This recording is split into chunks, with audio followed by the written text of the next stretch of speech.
You're not going to be marching around base. You're not having people scream at you.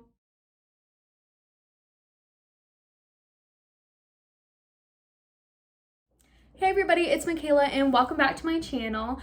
I wanted to make this video because before I joined the military, I was genuinely concerned about losing my identity and kind of wanted to know what my life after basic training was going to look like. And I couldn't find a lot of answers online. So now that I'm in and I've lived through it, I wanted to kind of reassure you guys and let you guys kind of just know what's up. So yeah. All right. I joined the military right after I graduated high school. So I graduated high school May of 2018 and I left for basic training August of 2018. So I only had a few months of being an adult without the military.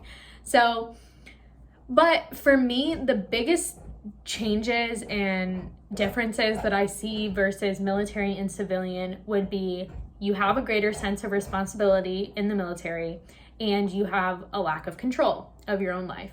So, and these are not the responsibility thing. I'm glad that I gained responsibility, but the lack of control is what's possibly swaying my decision to not re-enlist. But I'll kind of touch on it. So with the responsibility, you have to go to work on time. You can't just decide to not show up. If you don't like your job, you can't just leave. So in the civilian world, right, I was late to high school all the time, right? In college, you can be late. I don't know exactly the repercussions in college, but I definitely know that you're not going to get extreme paperwork and negative repercussions to your career if you're late to a college class. But in the military, that can happen, right? If it's not for a legitimate reason. So I would show up late to school all the time. I worked part-time at Chick-fil-A. If I was really tired or just didn't feel like it, I'd text someone, hey, do you want to cover my shift? And they'd be like, sure. I would never just leave them high and dry. I'm not that kind of person. But, in the military, you can't just text someone and be like, hey, can you cover my shift today? Because that's not how it works. You're working full-time. And so yeah, you have that sense of responsibility where you actually have to do it. Like, it's not like a thing of, oh, I don't really feel like it today. Like, no, it doesn't matter. You have to do it. So that actually helped me. So it is the big difference. And I don't want this video to just be like negatives and positives. The greater sense of responsibility really, truly did help me. I needed discipline. I needed that responsibility in my life. And it has made me into a better person. Now, the lack of control is something that I'm not a huge fan of, but I already knew that's what the military entailed. So I wasn't blindsided by it. So, they give you orders. So you have a kind of a say in where you go. You're putting your preferences in. But at the end of the day, you go where you're needed in the Air Force, right? And if you don't like it, oh, well, it's something you kind of just have to deal with. Now, there is different things, based of preference and, different ways that you can kind of go where you want. But it's a process. It's not as easy as just calling someone up and saying, hey, I don't want to go here. And then you don't. It does not work like that. You have to go. So being uprooted a lot can take a toll on people. And for me, I'm not a huge fan of it. And that is a really big difference in that versus the civilian world, just having that lack of control. Also, you sign a contract. So if you join the military and say you've been doing it for 2 years and you really, really hate your job and just the military in general, you don't have any interest in cross training, you don't want to go to a different job, you just want to get out, you're done. You can't do that. Hi, Sula. So that is a difference. You have an actual contract. So for me, I signed for 6 years. So I have to be in the Air Force for 6 years unless, I got out for a medical reason. If I had a child and I didn't want to stay in.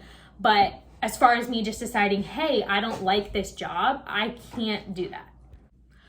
A couple other things that are different from civilian and military. A big one is smoking weed. So even though it is legal in certain states or cities, even if you are stationed in that state or in that city, you are not allowed to smoke. So it's kind of interesting in my opinion, just because, so for example, I got stationed in England when I was 19, and on base, because the country law in the area that we are had the drinking age of 18, we could drink on base at 18. But in America, or even overseas, if you are in an area that it is legal to smoke, you still can't. So, whatever. After basic training and tech school, it's not strict at all. And obviously this does vary versus your leadership and your job. But for me, after I got out of those training environments, it really just felt like a job where I wear a uniform. And obviously, there are different things, like I previously talked about, that really make the military stand out. But you're not going to be marching around base. You're not having people scream at you. You're not doing any of that. Another thing would be military customs and courtesies. So obviously saluting. So if you see an officer and you're walking around base and you're in uniform, you have to salute. Different things when the national anthem plays. If you're on base and you're in uniform, you have to turn and salute towards where the music is playing or to the flag. Even if you're not in uniform, you have to just stop walking. If you're in your car, you have to stop driving. So those are definitely different than in the civilian world, right? Just some of those military things. Change of commands, that is a ceremony that you're going to have to go to at one point in your military career where the commanders change of command. And just little different things like that, promotion ceremonies, a lot of ceremonies, a lot of things like that. We do get drug tested. So going back to when I was talking about smoking weed, it's not just a rule where it's like, oh, don't do it. You do get drug tested randomly. That's not just while you're in basic, and it's not just when you're in tech school. Throughout your entire military contract, you do get randomly drug tested. So you never know when it's gonna happen. So it's really just not worth it to take that chance. And honestly, I don't know this for certain, but I wanna say in areas where it is legal, they're probably going to drug test more, if I had to assume, right? Yeah, but as far as like losing yourself, don't worry about that, because I didn't. I'm still goofy, I'm still me, I still do all of the things that I love. I just now work full time, have to do some of those military things, like the different trainings that we have to do, the different exercises, because while most of your time you are working in your day-to-day job, you're also in the military. So if some shit went down, we do have to go, fight for our country. And sometimes it is not something I forget about, but the day-to-day, like I said previously, sometimes it really it does feel like I'm doing a job and just wearing a uniform. Especially in my career field, because I'm not directly working, on a jet, on a plane. So I'm pretty removed from the operational side of things. But another thing is you always have the possibility of going on a 6-month deployment or going TDY.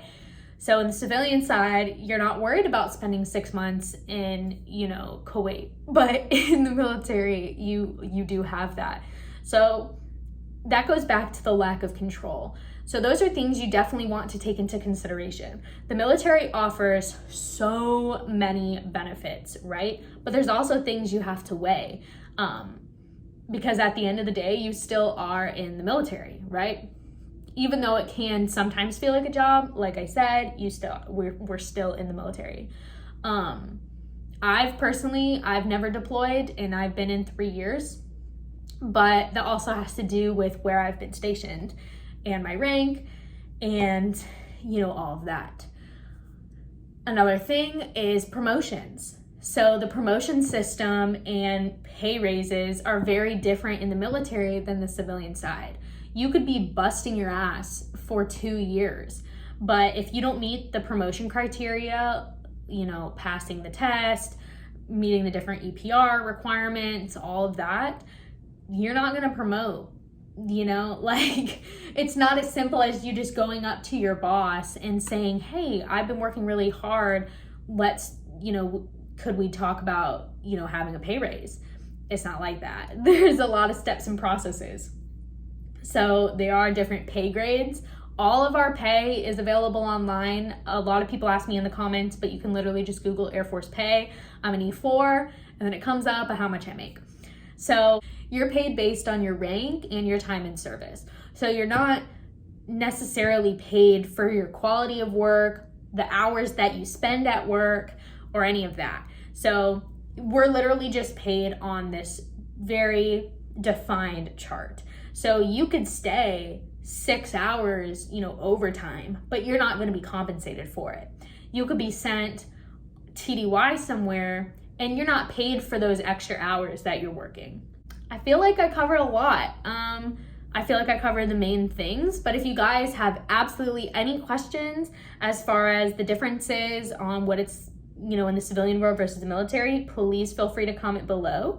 I get pretty busy. I'm actually in training right now. I'm in the intermediate photojournalism course on Fort Meade. So I've been super slammed and I haven't really had time to answer a lot of you guys' questions, but I will try my best. So comment below and thank you guys for watching.